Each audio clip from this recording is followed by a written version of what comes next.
A new Metroid is in captivity. The fanbase is at peace.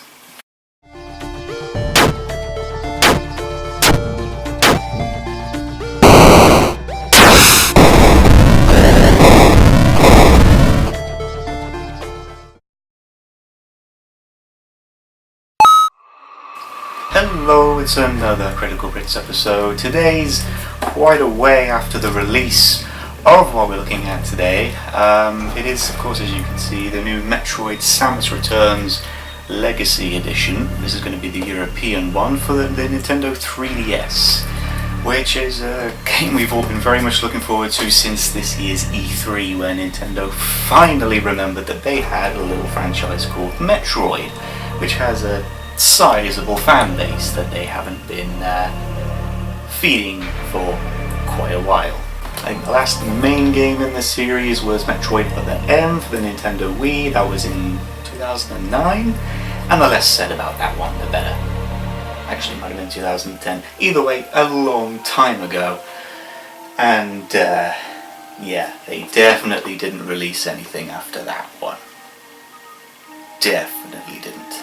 This is a lot more what the fanbase was really craving though. This is a 2.5D Metroid game. There's pretty much two kinds of Metroid fan. You either like the traditional 2D stuff, like Super Metroid or the original Metroid, or you like the 3D stuff, which is Metroid Prime. And lucky for the fans, we're getting both. There is a Metroid Prime 4 announced. When that comes out, I'm not entirely sure, maybe sometime next year. But to tie this over, we've got this. This is actually a remake, as I'm sure a lot of you are already aware, of a Game Boy game released in 1992 called Metroid The Return of Samus, or Metroid 2 The Return of Samus. That's this. Was released on the Game Boy. It is one of those games that fans have been saying needs a remake. Now, it's not the first time they've done this. The original Metroid on NES got a remake 2003 or 4 in the shape of Metroid Zero Mission for the Game Boy Advance. This is one of my, well, it is my favourite Metroid game. This is an awesome way to introduce yourself to the series if you've never played one before. This is a great game. And ever since Zero Mission, people have been asking, why not remake Metroid 2? It's the universally regarded black sheep of the series. There was an unofficial remake made, released last year, called AM2R, which stood for Another Metroid 2 Remake. That was made by a fan and that got shut down by Nintendo. We now have since learned that it might have been because they were already making this, which is their own Metroid 2 remake. Now this is the Legacy Edition. Like a lot of Nintendo Special Editions, this didn't stay available for terribly long, but this was easier to get a hold of than a lot of the other ones. Breath of the Wild was harder to get a hold of. The Fire Emblem Fates Special Edition definitely was more difficult to get a hold of. This wasn't too bad. This sold out quickly, but has gone back.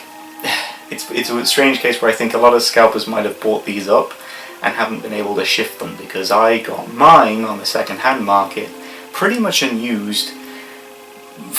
Well, it was unused, the game inside was still sealed, for pretty much what I would have paid for one from a retailer. So yeah, this might be a case where they made more than the scalpers were hoping, and they're not making their money back on them, it seems, which is pleasant. Thinking about it, I think I had a harder time getting Star Fox Zero Special Edition. Now I think this version differs slightly from the US version. I think you actually get more in the European one. Might be wrong. But let's get this open and have a look. There's a quick look at the front. It's just a close-up of Samus's helmet. The sides are pretty much the same each way. And there's the back, which shows you everything that you get inside. Don't look too closely at that because you get to see it all anyway. First thing you'll notice is this. Cute little picture here of Samus and a Metroid. And we have a little box here right at the start. Let's get this out. Ooh. Comes in a little packet. I've opened and looked at all these already. I've just sort of boxed it back up And here we have this nice looking box with the Screw Attack logo on it. It's funny how the Screw Attack logo is now sort of considered the Metroid logo.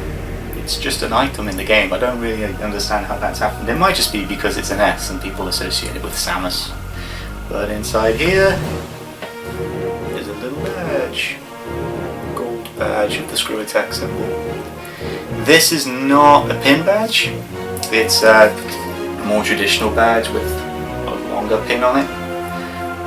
Which is good, because pin badges you always run the risk of losing the bit at the back that holds it in place. If you lose that, you've basically made the badge useless unless you have spares. So we remove these two flaps at the side, and that's roughly how it will look when it arrives. This is much nicer packaging than what they sometimes do. Sometimes their packaging is too wasteful, space-wise. I think the Hyrule Warriors 3D was a bit like that, a bit wasteful. This is a lot more tightly packed. Let's get the least special thing out of the way first. Copy of the game. Metroid Samus Returns. I like the box art. It's basically the same sort of image they were using as the box art to Metroid 2, the original. On the back there we've got basically just random phrases in all different languages. The hunt is on, Metroid is back, and then it just literally says things like Aeon abilities, Scan Pulse, Beam Burst, Phase Drift, Lightning Armor, Melee Counter, and Free Game. There's actually no description or, useful information. It's just a random list of items and pickups. Weird. Let's pop it open. There's your game inside with a little Metroid on it, and we've got loads of paper in this one. 2 safety booklets that literally no one will read, and some adverts for some games that are out on the 3DS, like Fire Emblem Fates, Animal Crossing, Pokemon Sun and Moon, a bunch of Mario games, Super Smash Bros, Yokai Watch and stuff. And the other one is a little, well, again, a bunch of games that you can get on the Nintendo eShop. And then on the back it tells you a little bit about the new My Nintendo thing that they've got to replace the Club Nintendo that they used to have. I don't remember if I've signed up to this or not. Next up, we're going to get one of the things that I actually am not so massively psyched about out of the way first. Don't worry, I like pretty much everything else in this box. There's this is the steelbook case for the game. And don't get me wrong, it's an interesting take on it. The whole steelbook thing. It's not as boring as just giving you the exact same case in steelbook form, but it's more creative. But it's massively out of proportion. I mean, obviously, this is what it's supposed to be replicating. The labels are slightly different shade. One of them's like, this might have faded. It is, 20 years old. The backs are pretty much the same as well. But yeah, it's a novel idea, but I kind of feel like I would rather they took the Game Boy box art and just made that into a steelbook. I feel that would have been better than taking a little cartridge and stretching it out to really weird proportions. This would actually be better even if it was like the proportions of a Game Boy cartridge but bigger. That would be less weird than this strange stretched image. It looks like they've put it into Photoshop and stretched it awkwardly. I mean, the Game Boy box is pretty much the same proportions. So, in my opinion, that would have been a better idea. You open it up. Nothing in it. It's just.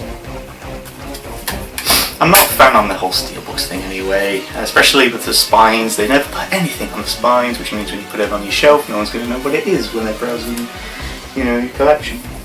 And it sticks out. And for people like me, that's annoying, and for normal people, it's not a problem. I'm not normal.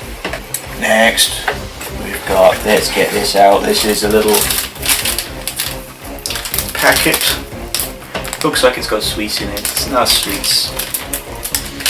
In here we have a little keychain featuring Samus in her morph ball.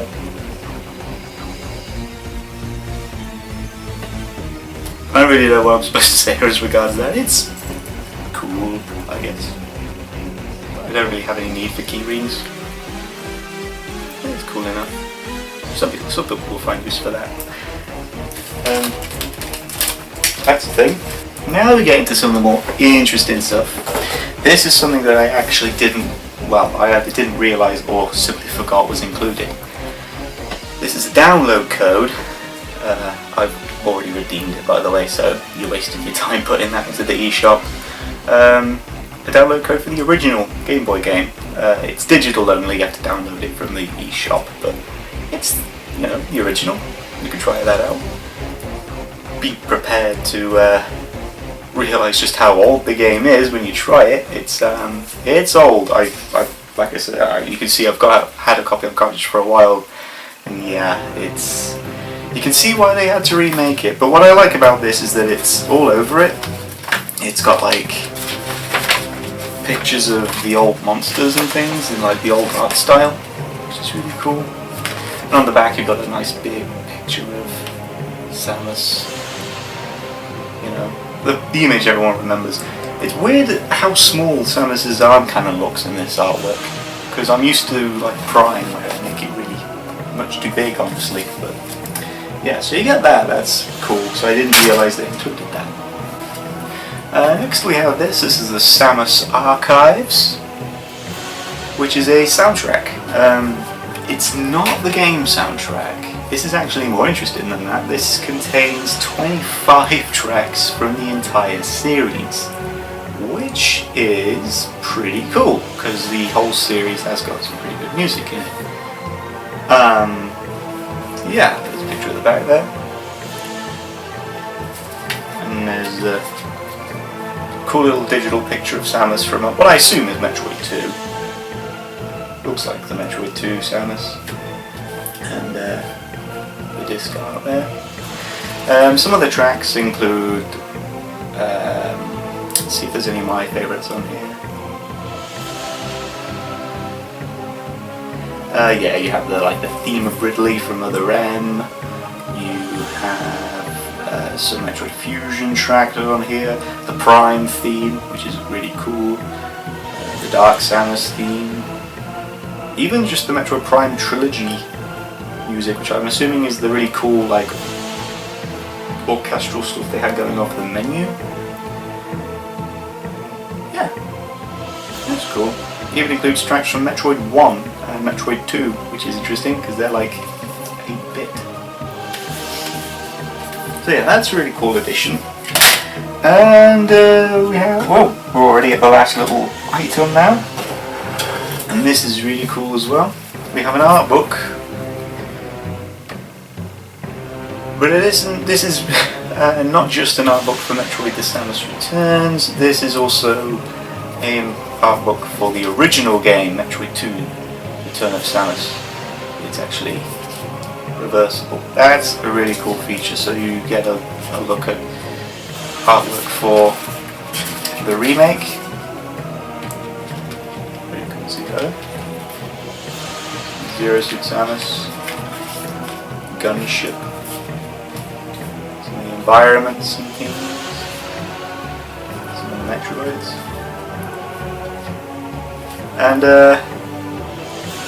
on the other side you have artwork that they had from back in probably late 80s, early 90s, and it's just cool how starkly different the art style or the drawing style is. I mean, that looks like it's been drawn in almost coloured pencil. I mean, some of these look like doodles on a school book. All the pickups there. Metroids. It's just a cool contrast. You see how different artwork, concept art looks today compared to back then. And if you skip to the center, you get this thing going on. You can compare. That's really cool. I like Samus's new look. The helmet visor is a bit too thin for me. It looks a bit like a, you know, like a fet look. But the shoulders are ridiculously oversized again, which is really cool because I've been noticing how much smaller they seem to be getting in, you know, some of the more recent games like Other M, for example, where they were tiny. That might be because Metroid 2 was the first appearance of the big shoulders on Samus, because the game was, well, in the original Metroid on NES, if you found the Varia suit, her armour would change from orange to pink, so it looked like an upgrade, she looked different. You couldn't do that on Metroid 2 because it was black and white, it was on the Game Boy, so they had to actually visibly make her look different, and they did that by giving her ridiculously sized shoulders, which has stuck ever since. And with that, the box is empty. I really like this special edition, to be honest. It's got a bunch of different things in it, and who keeps messaging me? Sorry, I had the Xbox running and Dickie keeps messaging me with his new account. He wants me to add him on. Kind of annoying. Filming, although I guess it kind of means he's in the video. Hey! But yeah, like I was saying, there's a wider variety of things in it. It's a much welcomed improvement over the Breath of the Wild European Special Edition, which was a big disappointment. All that had in it was a soundtrack, which is cool, but and a lump of plastic, which was just a Master Sword replica, which looked okay, but kind of useless. Cool, I have a plastic sword on the shelf. That's about it. And considering it sold out so quickly, yeah, that was a disappointment, honestly. And the US one had a lot of more interesting stuff in it, like skins for the Switch and stuff like that. It's just more useful stuff. This was a much better effort from Nintendo, and one that I definitely appreciate. I hope we see something of the same caliber, or maybe better, in when they release Metroid Prime 4 on the Nintendo Switch. Really looking forward to that. Today I have one little bonus item we're going to take a quick look at. There were some new Amiibos released for Metroid Samus Returns. Both Metroid related, obviously. I have one of them. I don't have the other one. The other one is a Samus Aran Amiibo based on her new look. I don't have that one.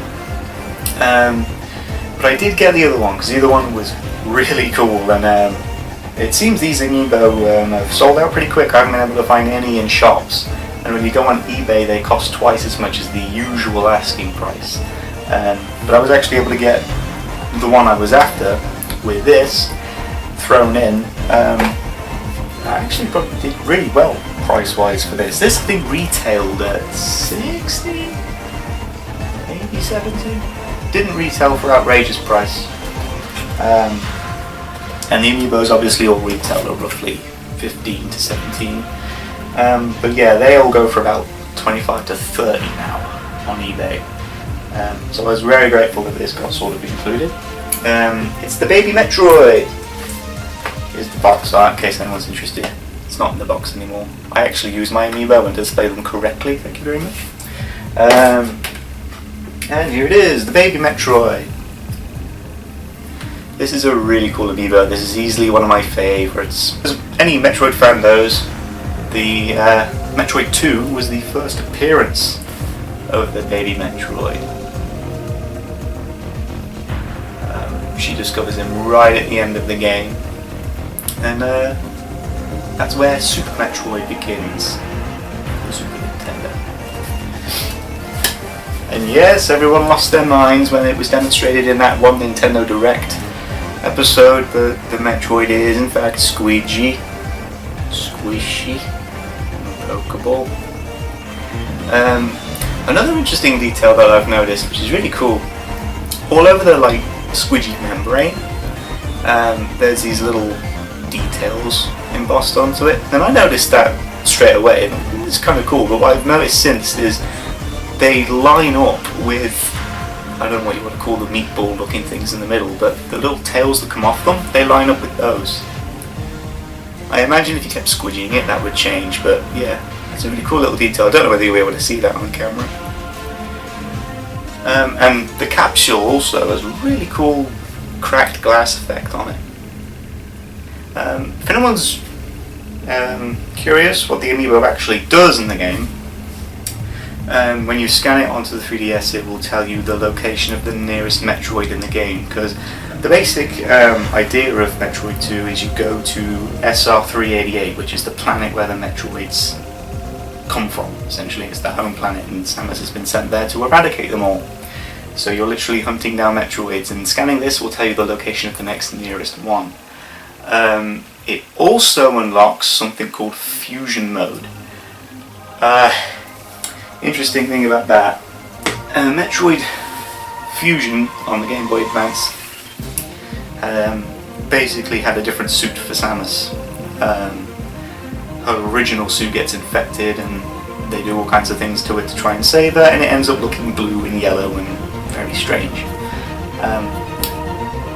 That will allow you access to that suit, which is cool, because they did the same thing in Metroid Prime. You could, if you had a copy of Metroid Fusion, you could connect it to the GameCube and you could play in that suit. The difference there, though, was it was just a suit change. The game didn't change at all. This time it's different. Fusion Mode gives you the blue and yellow fusion suit, and it makes the game twice as hard. The thing about that is, I haven't got very far into the game yet, but there's been a lot of reviews and feedback talking about how difficult the game already is, and that's just on normal mode. Okay then. Even hardcore Metroid fans, YouTubers like, say, Some Call Me Johnny, who I watch quite often, even he's talked about how much harder the game is to what he's used to, that he's actually dying in it, which is intimidating, because I like Metroid games. I've got all of them now, I think, and I really like the series, but I'm definitely not going to call myself one of the best players. I've had Super Metroid for a long time now and still not finished it, put it that way. So yeah, Fusion Mode might be something that people will briefly try after they complete the game, but probably aren't going to stick with. The game's also compatible with 2 other Amiibo as well. The Samus one, what does the Samus one do? I think that unlocks a gallery, an art gallery for Metroid Samus Returns, and recharges your Aeon or something or other. It does something in game, but the main thing it does is access the art gallery for the remake. The other 2 Amiibo it works with are the Super Smash Bros. Metroid ones, which just includes Samus and Zero Suit Samus, and I think Zero Suit Samus unlocks the music gallery, and the regular Samus from Smash Bros. Unlocks the art gallery for Metroid 2. I don't have them, so I might be wrong. I think that's what they do. That didn't take as long as I thought, so I think I'm done. Awesome. I'm going to go see what Bellend wants on the Xbox, tell him off for messaging me during a video, and maybe go play some Metroid. Although probably won't, because I'm halfway through Danganronpa V3. I'm enjoying that game. We'll see you all soon, maybe with a video regarding the new Jigsaw movie. That's not a promise, but I'm going to propose that to Dickie, because we both really like the Saw movies. There's a new one coming out, and we're definitely both going to see it, so maybe we'll do a video about it. Yeah, that would be a nice idea for a video. Sorry if it doesn't happen, that would be awkward.